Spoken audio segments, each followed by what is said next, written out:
Right, we're back in London. It's a lovely sunny day. And there's Docklands over there in the distance. Can you see it? There you go. Right, well, there we go down there. Right, there we go. Cobie. This is Cobie's first walk out since we came back. We've only been away a few days. Seems like forever. And we're going to go down in the lift. And Cobie's looking forward to seeing the caretaker, Bob. He loves the caretaker, don't you, Cobe? So, oh look, he's getting all excited now. It won't take long to go down the lift. We go 10th floor. It's only 11 floors high, so when I moved here, I couldn't get the top floor. I'm glad I didn't now, actually, because on the 10th floor, I've got the balcony. As you can see, I'll come back to this. Come away from the door, Cobe. Come away from the door. Come back to this notice. Cobe! Oh. I'll come back to this notice saying that the phone line from the fire alarms is not working. As you know, we had Grenfell Tower go up in flames. As you also know, I studied to be an environmental architect, and take a look at what's called sick building syndrome, which is the problem at Grenfell, because when they refurbished the block, they changed the original on it, and they turned it into what's called a sick building, which is when you change something and make it worse instead of better. So in a block of flats, they don't have alarms on the stairs or on every landing because they don't want to frighten people. So the only alarm in this block is downstairs. Oh look, we've seen Bob! Oh my gosh, Bob, look, we're messing a wee nice floor up. Oh look, he's dying for a wee, so he's trying... Right, listen, he's going to go crazy on the way back. I know he's dying for a wee. Nice to see you, smells nice. Oh, I'll be with you in a minute. And there's a... Do we want to get involved here? So Cobie's going to have a quick wee. And I promise you, when we come back... Oh, my leg's killing me. He's dragging me along now. Oh, my leg's killing me. I can't walk very fast because... well, I'm disabled nowadays. I mean, before... Decorating the bedroom, I'd have done that in a day. And instead of that, it took me almost 6 days. Or 5, yeah, almost 6 days to do it. And I'm officially disabled nowadays. And my leg's killing me. Really hurting me. So, I've got to look at the, what's Cobie doing? He's got an emergency going on here. Oh. I'll come down and clean it up in a minute. Yeah, this is stuff what we get dumped here. See these chairs? Someone would have paid a fortune for those chairs.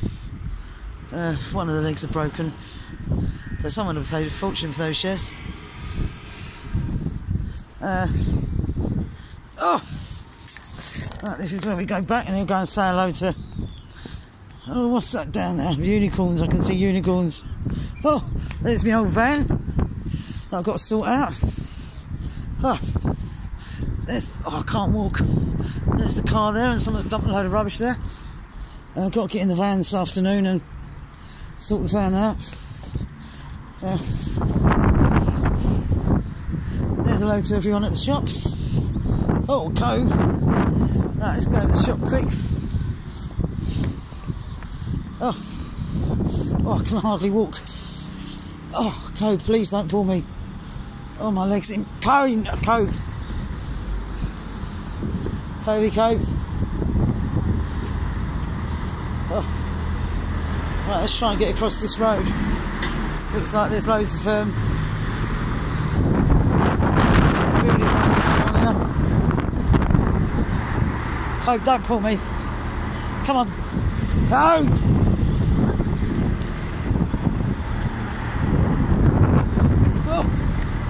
Right. Thanks. Oh, it's a big old lorry. Cope, stop pulling me. Oh dear.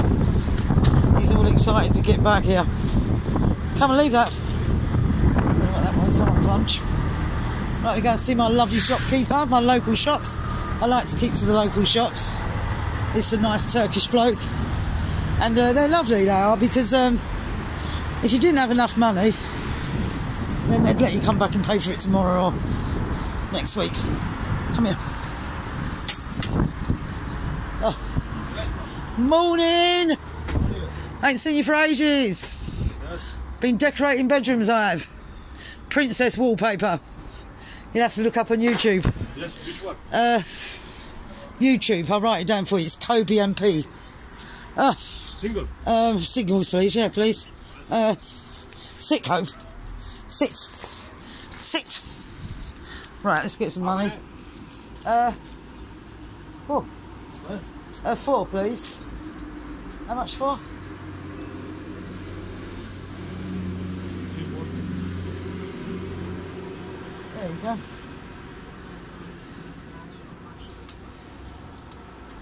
There you go. What are we watching? Is that your EastEnders, is it? I don't know why this is starting yet. Oh. Dangerous. Listen, it's all to do with New World Order. I'll explain it all to you. People used to think I was a nutcase. You used to think I was a nutcase. Told you, didn't I? See all the earthquakes that are happening in Turkey? Hey, everyone thought I was a crazy woman. I've been studying this for too many years now. Right, I'll see you later anyway. I'm getting dragged along. Nice to see you, love you lots. Right, there's a new restaurant opening here. Well, it's not new, but they've Cope, stop it now. He's being a bit hypo. Right, so this is to do with the gasworks for the new restaurant. Well, it's not a new restaurant, it's just that they used to have one shop, the furthest one, and now they've got 2 shops and they've redecorated it and everything else. There's the traffic lights that come off the M11. As you can see, loads of traffic. This is the A503. I'll tell you a little story about this as well, and President Obama. I'll tell you that at some point. And there's my block of flats now. My block of flats is the only block of flats that sits directly on the road. Looks like hard work, that. Oh my gosh, wish I could help you. Oh, poor lady. Oh, right, we're going to try and get across the road. And as you can see, everyone worries about themselves and no one else. So, thank you. And,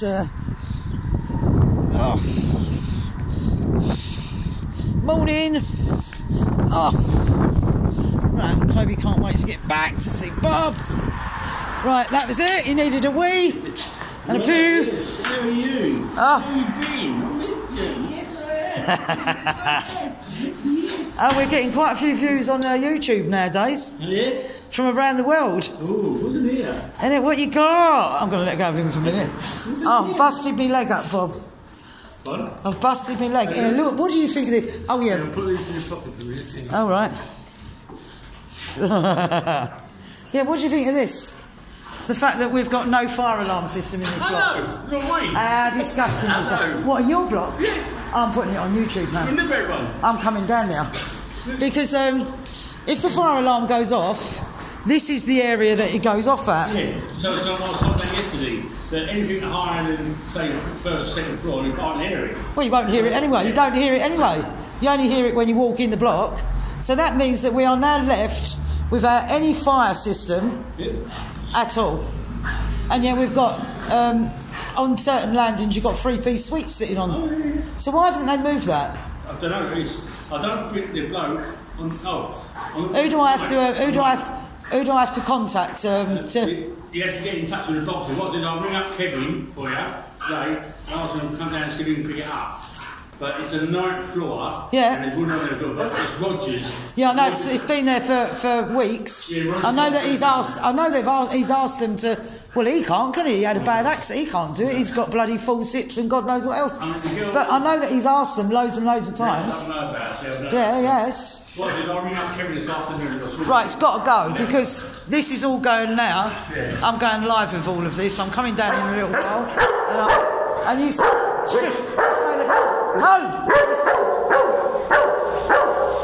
you say that your block's got no alarm system. Yeah. Why not? I don't live one. Yeah, it must have. I'm telling you. 21 floors? I've been 11 years. 21 floors and there's no alarm. Well, do you know what, Bob? I'm going to start exposing all this. I mean, this here, the thing is with this, as soon as you say something to these people that they don't like... Oh, morning, everyone. He's a bit excited. Oh, yes. Right now, be warned. Everyone, shut up. Don't forget we've got no alarm system at the moment. That's you. Right, that's you. Yeah. That's me. Right, I'll speak to you later. Thank you very much. Love you lot. Oh, getting pulled back now. Love you lots. Right, so that's some of my neighbours. They're lovely. The people in this block are really nice. I'm really lucky. And now, can you believe that? Bob lives on a tower block up the road, the one we see from my window, which is 21 floors, and there's no alarm system on it. And the only place the alarm's going to go off here is in that foyer. And that means that the whole of this block, even after Grenfell Tower, the whole of this block, which they refurbished and they painted the cladding on the outside that was put up over 20 years ago, they painted it in plastic paint, which is supposed to protect the block. But actually, I complained, because as you know, I was an architect for ages. When they first did it, I said to him, listen, if there's a fire on the first or second floor, it's going to lick out the windows and catch the outside of the block alight. This was 18 months, 1.5 years before Grenfell Tower went up in flames. And they laughed at me. In fact, they told me I was nothing but a troublemaker, and they tried to get me expelled from the block for being a troublemaker because I was causing problems for them. Because they can't just turn me away because I've got too much education. So I might have a Cockney accent, but I'm not the happy housewife. And when they was refurbishing this block, they did so many bad things. It's disgusting. I mean, they've turned it into a complete fire hazard. And like I say, they tried to get me evicted and everything else like that as an unsociable tenant. And then 18 months later, Grenfell Tower went up in flames. And that's all still written all on my computer, where I contacted the rest of the neighbours, and I sent them all a letter telling them how dangerous the block is now that they've refurbished it. It's suffering what's called sick building syndrome. So we're going up the hallway now. I've got my trolley here, which I've got to go and empty stuff out of the car. And back in the living room. And anyway, let's have a look at the day quickly. London town. So you've met some of my neighbours. You've met my wonderful shopkeeper. You know, and some of my lovely neighbours. Oh, this is one of the things they changed, the doors, and that's rubbish. And that's the block of flats that Bob lives in. That's 21 floors high. So I'm gonna go live. I'm gonna go live and start interviewing people. Maybe a day, because you can't be in a block of flats without an alarm system. That is absolutely ridiculous. How crazy is that? You know, they don't learn. I mean, with Grenfell Tower, they tried to blame all the poor firemen. The firemen, the people that are there to rescue everyone once they've ballsed it all up and turned it into an inferno anyway. And now it's, they're going through the inquiry about the construction company. And the architect that was in charge of the job didn't know what he was doing. Didn't know what he was doing. And the council workers trying to get a cheap job. There's money gone missing, big time money gone missing. Oh, I've got to tell you something. On the way back from Guy's yesterday, I popped into the petrol station in Ongar, got chatting to this young bloke, and it turns out he came from Hackney. And it turns out, so, if ever you think you're not going to win the lottery, well, this young chap said to me they ended up living in Ongar, him and his wife, because his wife's sister won the lottery. She won 13 point something million pounds sterling, and she bought all her brothers and sisters and her mum and dad and her in-laws. She bought them all a house each. So what a lovely sister. And they come from Hackney and they bought up and never had nothing. And she bought a lottery ticket and she won £13 million. Oh, that was lovely. And what a nice man he was as well. So anyway, that was brilliant. Made me, yeah, he's nice. So there's Tottenham Hotspur's football ground over there. I don't know if you can see it in the distance. Can you see it? Can we get it any bigger? No, we can't. Oh yeah, look, there it is. See that thing? Yeah, right in the middle. Oh, try and move. Right in the middle there. There you go, right in the middle. And we can see Alexander Palace over there in the distance. See that? And all the building work that I've been telling you about going on. And then we're going to come across, and behind them trees there is the Ferris wheel. And then there's the city, the Shard. You see the Shard? And then we go across, that's Crystal Palace over there in the distance on the hill. Bit cloudy today. And then there's Docklands, which has got bigger and bigger and bigger. So anyway, I'm going indoors now. I've still got things to do today. Oh, look at these wonderful curtains. I bought these wonderful curtains. Let me take that down. I bought those wonderful curtains, aren't they nice? I bought them in a charity shop for £3. There was actually two great big curtains. No, there wasn't. There was one big curtain and one small one. So the big one, I split it in half. And there you go. Oh, and there's all my new units that I eventually sorted out. And you know what I'm like with housework. And that's me. Look at the state of me. Oh, my God. Oh, look at the state of me. So, oh, yeah, there's my wonderful trunk that I was telling you about that I put on wheels. And, oh, this is a book that I'm reading at the moment. I've had it for years. I was bored. And I've had it for years. I've got loads of really old books. I do like a book. And I've got some really old ones up there, like 100 years old, 150 years old. And this one is 18 something. I've had it for ages. And I thought, do you know what? I'm going to start reading it. And it's good, actually. It's it's about a Scottish bloke, Ebenezer, and his nephew. His dad dies, and his nephew goes to visit him. And anyway, I'll let you know what the story's like. But it's a good book. Good book. And yeah, that's about it. I've got the letters off of the government to tell me that I'm officially retired now. So thank you, God, I'm officially retired. And there's my artwork that I did years ago. It's been up there for years. There's me bits and pieces of wallpaper that I put up a few weeks ago. And other than that, the dog's cage's got loads of stuff that's got to go to the charity shop. Oh yeah, and these are some of my grandchildren. There, when they was all little. There's Jim when he was little, when Harrison was first born.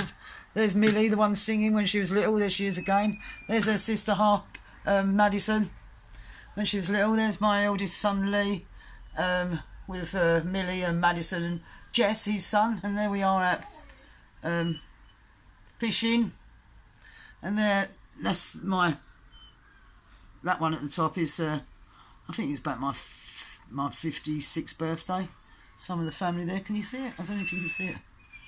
And then there's Halloween when Harry was little, when James was little. There's me years ago when I used to fly aeroplanes. There's two of my sons when Jess was little. He's 11 now. There's my eldest grandson with my youngest son. That was a few years ago. He was about 12, 13 there, and now he's almost 21. There he is again, my youngest grandson with my eldest one. Harry, that was when Harry was... keep saying Harry. James was little, so that's Sonny rather. That's Sonny, and that's James. And now James is nearly 5 and Sonny's nearly 21. And that's me with Caris. As you can see, well, you might not be able to see, but Caris is 18 now. She was born with Down syndrome. And this is my youngest grandson, Sol, with our old dog, Remy dog. So there's some of the pictures. I'll have to show you them all. There's loads of us. And that's that wonderful picture that my friend Vicky painted for me. Yeah, so there's my memorabilia wall. We just stick everything up there. And that's how I stick anything up there. Well, bits and memories. And I've still got to tidy up. I'm terrible. Absolutely terrible. I'm all right decorating and building and everything else. I tell you, I'd make a good husband. Shame I'm not a lesbian. But not many men suffer me because I'm a bit too masculine for them. Men don't like it when you know how to put the shelves up. What I need to meet a nice bloke, nice man, a lovely man, really nice chap, that's kind and caring and affectionate, but manly. I can't stand wimps. And not bossy, but one that don't mind doing the washing up. And I'll put all the shelves up and put the floors down. And I did a good job on that floor, so I was told. I just did a job on it, but look at that. That's only £5 a pack, so this whole floor costs me less than £60 sterling. That's all right, wasn't it? So anyway, all of these bits and pieces I'll show you eventually along. Oh yeah, I bought some new speakers the other day. So these are my old ones and they're up for sale. And that's not a real cat up there, it's a stuffed one. Same as that one down there. It's not real stuffed cat, it's plastic, it's toy. So yeah, so I've got some speakers for sale and some speaker stands. And there's music equipment. And I bought some new speakers, so I'll be able to get rid of the amp and everything else. I won't have to drag it all about with me. Oh, and I've got a singing event. But I'll tell you all about that as we get to it. So anyway, that's bye from me, Ted, in the bed there. And the ironing board and everything else everywhere. But you're used to me now. I live in a mess. Oh, I do live in a mess. It's clean, but I'm always making a mess. Terrible. So anyway, yeah, going now. So, from me, and Cobie, who's out there somewhere, lots of love. Love you lots. Love yourself more. Because we forget to do that, don't we? Yeah, you know that. Anyway, love you lots. Bye-bye.